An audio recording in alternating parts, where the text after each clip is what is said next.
Good morning student. आशा है आप सभी अच्छे होंगे और आपकी पढ़ाई ठीक ठाक चल रही होगी। तो चलिए आज हम बात करते हैं सामाजिक विज्ञान में संसाधन की।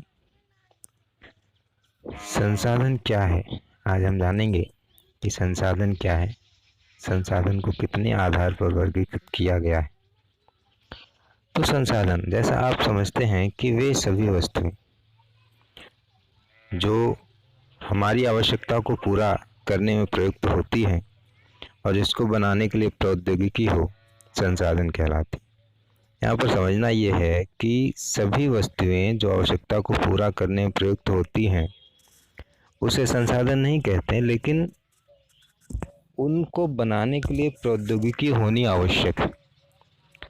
जैसे हम बात करें कि प्राचीन समय में क्या मनुष्य के पास या इस पृथ्वी पर लोहा, सोना, चांदी, विभिन्न प्रकार के खनिज नहीं थे, खनिज तेल नहीं था, लेकिन उन वस्तुओं का प्रयोग करने के लिए टेक्नोलॉजी या संसाधन नहीं थे। इस कारण से उन्हें हम संसाधन नहीं कह सकते। अर्थात किसी वस्तु को प्रयोग करने के लिए हमारे पास प्रौद्योगिकी या टेक्नोलॉजी होनी आवश्यक है, तब उसे हम संसाधन कहेंगे। तो संसाधन किसे कहते हैं? सीधे शब्दों में प्रत्येक वस्तु जो हमारी आवश्यकताओं को पूरा करने में प्रयुक्त होती है और जिसको बनाने के लिए प्रौद्योगिकी हो, संसाधन कहलाती है। संसाधनों का वर्गीकरण का आधार, संसाधनों को हम कितने भागों में बांट सकते हैं और किस आधार पर बांट सकते हैं। तो संसाधनों के वर्गीकरण के कुछ प्रमुख आधार हैं। निम्नलिखित आधार पर वर्गीकृत किया गया है। उत्पत्ति के आधार पर अर्थात तो ये प्राप्त कहाँ से होते हैं। उत्पत्ति के आधार पर संसाधन दो प्रकार के होते हैं, जैव संसाधन और अजैव संसाधन।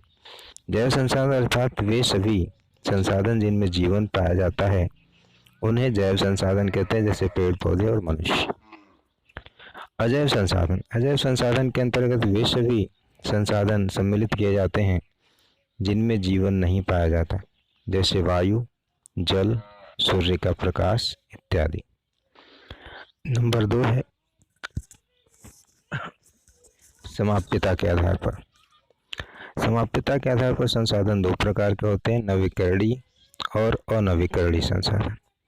नवीकरणीय जैसा नाम से ही आपको लग रहा है कि नवीकरणीय संसाधन जिसका नवीनीकृत कर सकते हैं, जिसको हम पुनः प्राप्त कर सकते हैं, उन्हें हम नवीकरणीय संसाधन कहते हैं, जैसे जल, वायु, सौर ऊर्जा इत्यादि।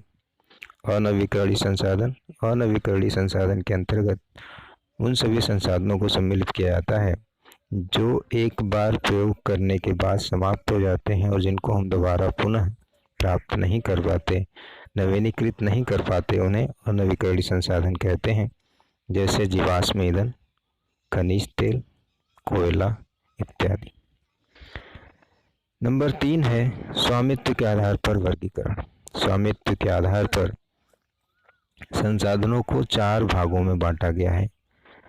नंबर 1 है व्यक्तिगत, अर्थात ऐसे संसाधन जिन पर किसी व्यक्ति का स्वयं का अधिकार होता है, उसे स्वयं का स्वामित्व होता है, उसे व्यक्तिगत संसाधन कहते हैं, जैसे घर, भूमि, कार, मोटरसाइकिल, मोबाइल फोन इत्यादि। नंबर 2 है सामुदायिक संसाधन।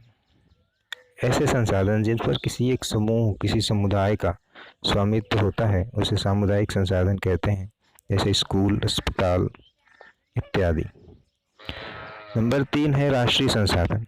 ऐसे संसाधन जिस पर किसी एक राष्ट्र का, किसी एक देश का स्वामित्व हो, उसे राष्ट्रीय संसाधन कहते हैं, जैसे सड़क, रेल, खनिज इत्यादि। अंतर्राष्ट्रीय संसाधन, इसके अंतर्गत समुद्र को सम्मिलित किया जाता है।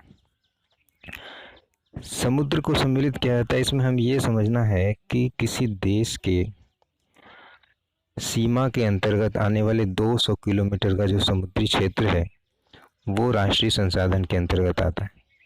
200 किलोमीटर से अंदर का जो समुद्री भाग है वो अंतर्राष्ट्रीय संसाधन के अंतर्गत आता है। उस पर अंतर्राष्ट्रीय संस्थाएं उसका प्रबंधन और विनियमन करती हैं। नंबर 4 नंबर 4, विकास के आधार पर संसाधन। विकास के आधार पर संसाधन 4 भागों में बांटा गया है। संभावी संसाधन, जिसमें पवन और सौर ऊर्जा की बात करते हैं। ये संसाधन ऐसे हैं जिनके विकास की संभावनाएं, अपार संभावनाएं विद्यमान हैं। इन्हें संभाव्य या संभावी संसाधन कहते हैं।